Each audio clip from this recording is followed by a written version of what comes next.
নমস্কাৰ বন্ধু বান্ধৱীসকল, সকলোকে মোৰ জ্ঞান বিজ্ঞান ইউটিউব চেনেললৈ স্বাগতম জনাইছোঁ। আজি মই লৈ আহিছোঁ অসমৰ ইতিহাসৰ আন এটা ছিৰিজ। আজিৰ এই ছিৰিজটোত এনচিয়েণ্ট আছাম হিষ্ট্ৰীৰ 50টা MCQ আলোচনা কৰা হ'ব। ইয়াৰ পিছৰ ভিডিঅ'বোৰত পৰ্যায়ক্ৰমে মধ্যযুগ আৰু আধুনিক অসমৰ ইতিহাসৰ বিষয়ে MCQ প্ৰস্তুত কৰা হ'ব। গতিকে ভিডিঅ'টো ভাল লাগিলে চেনেলটো ছাবস্ক্ৰাইব কৰি থ'ব। আহকচোন ভিডিঅ'টো আৰম্ভ কৰোঁ। আমাৰ প্ৰথমটো প্ৰশ্ন হ'ল, দানৱ বংশৰ প্ৰতিষ্ঠাপক কোন আছিল? দানৱ বংশৰ প্ৰতিষ্ঠাপক ৰজাজন হ'ল মহীৰংগ দানৱ। ইয়াৰ পিছৰ প্ৰশ্নটো হ'ল, কিংবদন্তি মতে প্ৰাগজ্যোতিষপুৰৰ প্ৰথম ৰজা আছিল। কিংবদন্তি মতে প্ৰাগজ্যোতিষপুৰৰ প্ৰথম ৰজা হ'ল মহীৰংগ দানৱ। ইয়াৰ পিছৰ প্ৰশ্নটো হ'ল, নীলাচল পাহাৰত থকা কামাখ্যা দেৱীৰ মন্দিৰ আৰু মন্দিৰলৈ যোৱা পথ কোনজন ৰজাই নিৰ্মাণ কৰিছিল? নীলাচল পাহাৰত থকা কামাখ্যা দেৱীৰ মন্দিৰ আৰু মন্দিৰলৈ যোৱা পথ ৰজা নৰকাসুৰে নিৰ্মাণ কৰিছিল। এই নৰকাসুৰৰ বিষয়ে আমি পাওঁ যে নৰকাসুৰে দানৱ বংশৰ শেষৰজন ৰজা ঘটকাসুৰক যুদ্ধত পৰাস্ত কৰি কামৰূপত ভৌম বংশৰ প্ৰতিষ্ঠা কৰে। এই ভৌম শব্দৰ অৰ্থ হ'ল ভূমি বা পৃথিৱীৰ পৰা জন্মা। এই নৰকাসুৰেই প্ৰথম কামৰূপত আৰ্য সংস্কৃতিৰ শুভাৰম্ভ কৰে বুলি আমি পাই আহিছোঁ। ইয়াৰ পিছৰ প্ৰশ্নটো হ'ল, প্ৰাগজ্যোতিষপুৰৰ ৰজা নৰকাসুৰৰ সমসাময়িক হিচাপে শোণিতপুৰত ৰাজত্ব কৰা প্ৰখ্যাত ৰজাজন কোন আছিল? প্ৰাগজ্যোতিষপুৰৰ ৰজা নৰকাসুৰৰ সমসাময়িক হিচাপে শোণিতপুৰত ৰাজত্ব কৰা প্ৰখ্যাত ৰজাজন হ'ল বানাসুৰ। ইয়াৰ পিছৰ প্ৰশ্নটো হ'ল, কোনজন ভৌম বংশৰ ৰজাই কুৰুক্ষেত্ৰৰ যুদ্ধত কৌৰৱৰ হৈ যুদ্ধ কৰিছিল? ইয়াৰ শুদ্ধ উত্তৰটো হ'ল ভগদত্ত। নৰকাসুৰৰ পুত্ৰ ভগদত্তৰ কথা মহাভাৰতৰ দ্ৰোণ পৰ্বত পোৱা যায়। আখ্যান অনুসৰি ভগদত্তৰ জীয়ৰী ভানুমতীক দুৰ্যোধনে বিয়া কৰাইছিল। গুৱাহাটীত থকা দীঘলী পুখুৰী দুৰ্যোধন আৰু ভানুমতীৰ বিয়াৰ উপলক্ষে খন্দা বুলি আমি পাই আহিছোঁ। গতিকে এই প্ৰশ্নটো অতি গুৰুত্বপূৰ্ণ। ইয়াৰ পিছৰ প্ৰশ্নটো হ'ল, ভৌম বংশৰ প্ৰতিষ্ঠাতা কোন আছিল? ভৌম বংশৰ প্ৰতিষ্ঠাতা হ'ল নৰকাসুৰ। ইয়াৰ পিছৰ প্ৰশ্নটো হ'ল, প্ৰাচীন অসমৰ বিদৰ্ভ নামৰ ৰাজ্যত ৰাজত্ব কৰা ৰজাজন কোন আছিল? এই ৰজাজনৰ নাম হ'ল ভীষ্মক ৰজা। ইয়াৰ পিছৰ বংশটো হ'ল বৰ্মন বংশ। বৰ্মন বংশৰ প্ৰতিষ্ঠাতা কোন?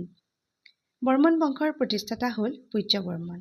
এই বৰ্মন বংশৰ বিষয়ে আমি পাই আহিছোঁ যে প্ৰাচীন অসমৰ ৰাজনৈতিক বুৰঞ্জী ৪ৰ্থ শতিকাৰ পৰাহে ধাৰাবাহিকভাৱে পোৱা যায়। বৰ্মন বংশ প্ৰতিষ্ঠাৰ পৰা পুৰণি কামৰূপ ৰাজ্যৰ প্ৰকৃত ৰাজনৈতিক বুৰঞ্জী আৰম্ভ হয় বুলি ক'ব পাৰি। ইয়াৰ পিছৰ প্ৰশ্নটো হ'ল, অশ্বমেধ যজ্ঞ সমাপন কৰি কামৰূপক গুপ্ত অধীনৰ পৰা মুক্ত কৰা বৰ্মন বংশৰ ৰজাজন কোন আছিল? অশ্বমেধ যজ্ঞ সমাপন কৰি কামৰূপক গুপ্ত সাম্ৰাজ্যৰ অধীনৰ পৰা মুক্ত কৰা বৰ্মন বংশৰ ৰজাজন হ'ল মহেন্দ্ৰ বৰ্মন। ইয়াৰ পিছৰ প্ৰশ্নটো হ'ল, কোনজন বৰ্মন বংশৰ ৰজাই উত্তৰ বংগত অসংখ্য ব্ৰাহ্মণক ভূমিদান কৰিছিল? উত্তৰ বংগত অসংখ্য ব্ৰাহ্মণক ভূমিদান কৰা বৰ্মন বংশৰ ৰজাজন হ'ল ভূতি বৰ্মন। ইয়াৰ পিছৰ প্ৰশ্নটো হ'ল, বৰ্মন বংশৰ শ্ৰেষ্ঠ ৰজাজন কোন? বৰ্মন বংশৰ শ্ৰেষ্ঠ ৰজাজন হ'ল ভাস্কৰ বৰ্মন।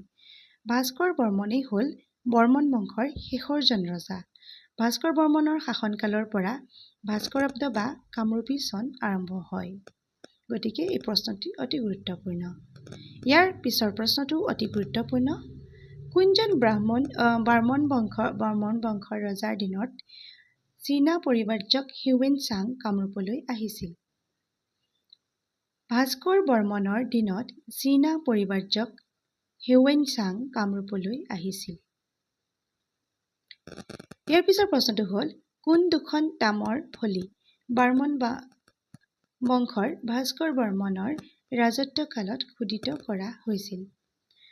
ইয়াত আমি কেইবাখনো ফলিৰ বিষয়ে পাইছোঁ।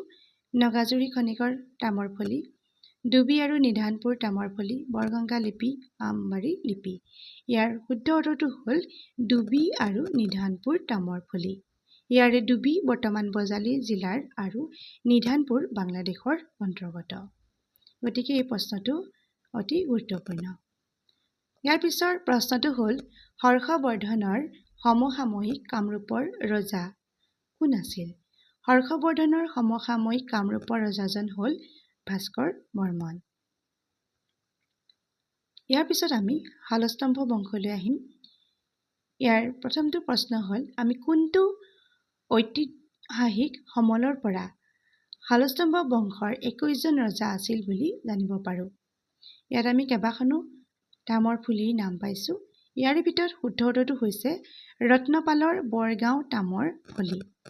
অৰ্থাৎ ৰত্নপালৰ বৰগাঁও তামৰ ফলিত শালস্তম্ভ বংশৰ 21জন ৰজা আছিল বুলি জানিব পাৰি। শালস্তম্ভ বংশৰ ৰাজত্বকালত কোনজন বিদেশী পৰিব্ৰাজক ভাৰতলৈ আহিছিল? শালস্তম্ভ বংশৰ ৰাজত্বকালত এজন বিদেশী পৰিব্ৰাজক ভাৰতলৈ আহিছিল। তেওঁ হ'ল ইটছ সিং। ইয়াৰ পিছৰ প্ৰশ্নটো হ'ল কামৰূপৰ কোনজন ৰজাই মহাৰাজাধিৰাজ পৰমেশ্বৰ পৰমভট্টাৰক উপাধি লৈছিল? মহাৰাজাধিৰাজ পৰমেশ্বৰ পৰমভট্টাৰক উপাধি লোৱা কামৰূপৰ ৰজাজন হ'ল হৰ্যৰ বৰ্মন। গতিকে এই প্ৰশ্নটো অতি গুৰুত্বপূৰ্ণ। ইয়াৰ পিছৰ প্ৰশ্নটো হ'ল শালস্তম্ভ বংশৰ প্ৰতিষ্ঠাতা কোন? শালস্তম্ভ বংশ প্ৰতিষ্ঠা কৰা ব্যক্তিজন হ'ল শালস্তম্ভ। ভাস্কৰ বৰ্মনৰ মৃত্যুৰ পাছত কামৰূপৰ শাসন ম্লেচ্ছসকলৰ হাতলৈ যায়। ম্লেচ্ছসকলৰ নেতা শালস্তম্ভই এই বংশৰ প্ৰতিষ্ঠা কৰে। ৰত্নপালৰ বৰগাঁও লিপিত শালস্তম্ভক ভৌম নৰকৰ বংশধৰ বুলি কোৱা হৈছে। গতিকে এই প্ৰশ্নটো মনত ৰাখিবলগীয়া। ইয়াৰ পিছৰ প্ৰশ্নটো হ'ল হৰ্যৰ বৰ্মনে ক'ত ৰাজধানী প্ৰতিষ্ঠা কৰিছিল? হৰ্ষবৰ্মনে ক'ত ৰাজধানী প্ৰতিষ্ঠা কৰিছিল? তেওঁ ৰাজধানী প্ৰতিষ্ঠা কৰিছিলে হাৰুপেশ্বৰত। ইয়াৰ পিছৰ প্ৰশ্নটো হ'ল শালস্তম্ভ বংশৰ শেষৰজন ৰজা কোন আছিল? শালস্তম্ভ বংশৰ শেষৰজন ৰজা আছিল ত্যাগসিংহ।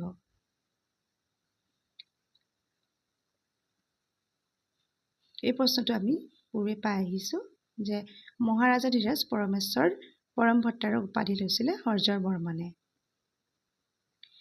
ইয়াৰ পিছৰ প্ৰশ্নটো হ'ল হায়ুংথাল তামৰ ফলি কামৰূপৰ কোন বংশৰ কালত পোৱা ঐতিহাসিক সমল? হায়ুংথাল তামৰ ফলি কামৰূপৰ শালস্তম্ভ বংশৰ কালত পোৱা ঐতিহাসিক সমল। ইয়াৰ পিছৰ বংশটো হ'ল পাল বংশ। পাল বংশৰ প্ৰতিষ্ঠাতা কোন? পাল বংশৰ প্ৰতিষ্ঠাতা হ'ল ব্ৰহ্মপাল। ভৌম নৰকবংশীয় ব্ৰহ্মপালে মহাৰাজাধিৰাজ উপাধি গ্ৰহণ কৰিছিল। ইয়াৰ পিছৰ প্ৰশ্নটো হ'ল কোনগৰাকী পাল বংশৰ ৰজাৰ দিনত বৰগাঁও তামৰ ফলি উদ্ধাৰ হয়? পাল বংশৰ ৰজা ৰত্নপালৰ দিনত বৰগাঁও তামৰ ফলি উদ্ধাৰ হয়। ৰত্নপালৰ দিনত কেইবাখনো তামৰ ফলি উদ্ধাৰ হৈছিল। সেইকেইখন হ'ল বৰগাঁও তামৰ ফলি, চৰাতবালি তামৰ ফলি, শুৱালকুছি তামৰ ফলি। ইয়াৰ পিছৰ প্ৰশ্নটো হ'ল পাল বংশৰ ৰজা ৰত্নপালৰ ৰাজধানী ক'ত আছিল? পাল বংশৰ ৰজা ৰত্নপালৰ ৰাজধানী আছিল শ্ৰীদুৰ্জয়াত। ইয়াৰ পিছৰ প্ৰশ্নটো হ'ল কল্যাণীৰ চালুক্য ৰজা বিক্ৰমাদিত্যই কোনজন পাল বংশৰ ৰজাৰ শাসনকালত কামৰূপ ৰাজ্য আক্ৰমণ কৰিছিল?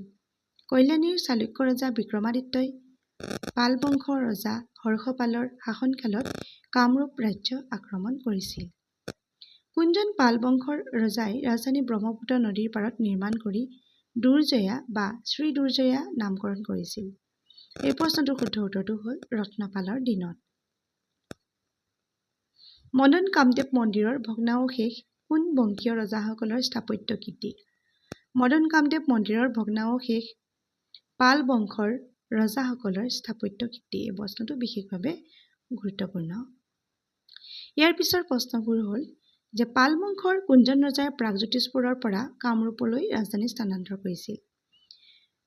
পাল বংশৰ ৰজা ধৰ্মপালে প্ৰাগজ্যোতিষপুৰৰ পৰা কামৰূপলৈ ৰাজধানী স্থানান্তৰ কৰিছিল। পাল বংশৰ শ্ৰেষ্ঠ ৰজাজন কোন? পাল বংশৰ শ্ৰেষ্ঠ ৰজাজনেই আছিল ধৰ্মপাল। এই ধৰ্মপালৰ পৃষ্ঠপোষকতাতেই কালিকা পুৰাণ ৰচনা হৈছিল বুলি পোৱা যায়।